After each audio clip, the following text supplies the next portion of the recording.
এই মুহূর্তে আমার সঙ্গে রয়েছেন doctor Saranjit Chatterjee, senior consultant urology. Sir, আপনার কাছ থেকে জানবো, যেহেতু এই কনফারেন্সটার পেছনে আপনি মূল উদ্যোক্তা, মূল মাথা, সেক্ষেত্রে আপনার নিজের মাথায় কি করে এটা এলো যে এরকম এত মানুষকে একসঙ্গে আনতে হবে? ঠিক কি ভাবনা কাজ করেছে সামেরিকান 2024-এর ক্ষেত্রে? দেখুন, রিসেন্ট অ্যাডভান্সেস যে লেটেস্ট টেকনোলজিগুলো ইউরোলজি এবং সার্জিক্যাল স্পেশালিটিতে আসছে, তার মধ্যে সবথেকে বেশি গত 5 বছরের মধ্যে যদি এসে থাকে তাহলে সেটা ইউরোসার্জারিতে।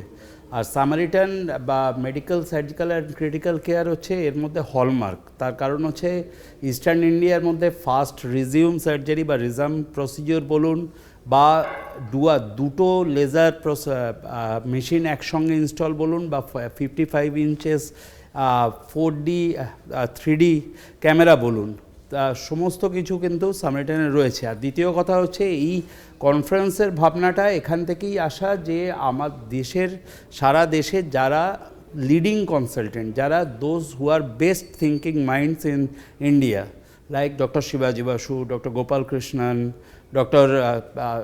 Anil Varshney, Dr. S.K. Pal, Dr. Harpreet Singh, তো তাদের সবাইকে এনে যাতে একটা অনগোয়িং ট্রেনিং প্রসেস, যাকে আমরা কন্টিনিউয়াস মেডিকেল এডুকেশন বলি, ইস্টার্ন ইন্ডিয়ার মধ্যে যেহেতু সামারিটান ফার্স্ট এই ইনস্ট্রুমেন্টটা নিয়েছে এবং it is one of the latest advancement, সেটা আমি ডেমনস্ট্রেট করব।